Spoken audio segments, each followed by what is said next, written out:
नमस्कार, आप सुन रहे हैं न्यूज उत्तर प्रदेश। 29 मई दिन शनिवार। खबर दिन भर में आपका स्वागत है। मैं प्रिया तायल। आज के मुख्य समाचार। गंगा यमुना में शवों को फेंकने के खिलाफ सुप्रीम कोर्ट में याचिका दाखिल, कमेटी बनाने की उठी मांग।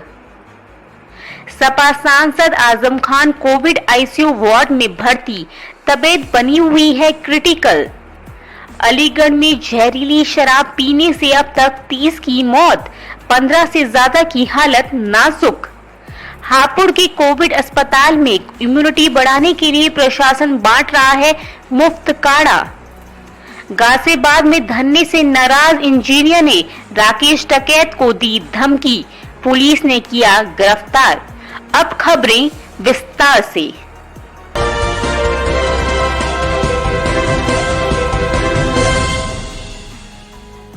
कोरोना संकट के बीच देश के कई इलाकों में शव नदियों में फेंकने के मामले सामने आए हैं। यूपी बिहार के कई राज्यों में नदी में तैरते हुए शव नजर आए। अब ये मामला कोर्ट पहुंच गया है। बिहार और उत्तर प्रदेश में गंगा और यमुना नदियों में मिले शवों को लेकर सुप्रीम कोर्ट में याचिका दाखिल की गई है। एडवोकेट विनीत जिंदल ने ये याचिका दाखिल की है। याचिका में कहा गया है कि मौलिक अधिकार, मानव अधिकार, स्वास्थ्य अधिकार और जीवन का अधिकार, जिसमें सम्मान के साथ मरने का अधिकार भी शामिल है, यह प्रभावित हुआ है। याचिका में मांग की गई है कि सरकार केंद्र, राज्य और ग्रामीण स्तर पर 3 स्तरीय कमेटी बनाकर शवों का सम्मान पूर्वक संस्कार कराने का इंतजाम सुनिश्चित करे।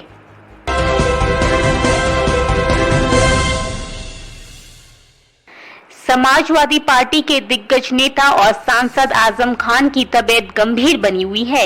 वह अभी भी कोविड आईसीयू वार्ड में भर्ती हैं।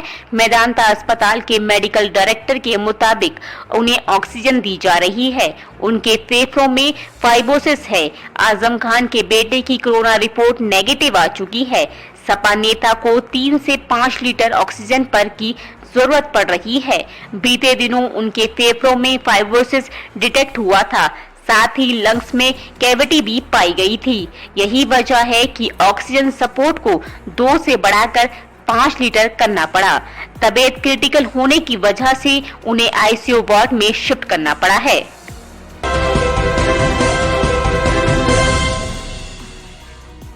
उत्तर प्रदेश के अलीगढ़ में जहरीली शराब पीने से मौत का आंकड़ा बढ़ता जा रहा है। अब तक 30 लोगों की मौत हो चुकी है। वहीं 15 से ज्यादा लोगों की अभी भी हालत गंभीर है। उन्हें अलग अलग अस्पतालों में भर्ती कराया गया है। एसएसपी और एसडीएम ने बताया कि मृतकों में लोधा और खैर इलाके के अंडला, करसुआ, हैदरतपुर गांव और जावा थाना क्षेत्र के छतरा गांव के लोग शामिल हैं। इन 4 गांवों के लोगों ने ठेके से गुरुवार की शाम शराब खरीदकर पी थी। इस मामले में अपर मुख्य सचिव संजय भूसरेड्डी ने 3 अधिकारियों को लापरवाही बरतने के आरोप में निलंबित कर दिया है।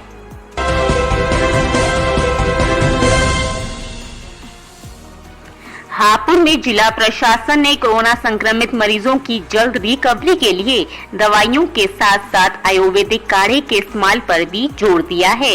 हापुड़ के दौलाना एसडीएम अरविंद द्विवेदी ने आयुर्वेदिक काढ़ा बनाने वाली एक कंपनी के सहयोग से जनपद के कोविड अस्पताल में कोरोना संक्रमित मरीजों के लिए निःशुल्क आयुर्वेदिक काढ़ा मुहैया कराया है। एसडीएम अरविंद का कहना है कि जनपद में पिछले दिनों कोरोना संक्रमित मरीजों की भयावह स्थिति हो गई थी, जिससे दवाइयों के माध्यम से कुछ हद तक नियंत्रण कर लिया गया। लेकिन कोरोना संक्रमित मरीज सहित अन्य व्यक्तियों की इम्यूनिटी को बूस्ट करने के लिए ये आयुर्वेदिक काढ़ा बहुत आवश्यक है। हम सभी को ये उपयोग करना चाहिए।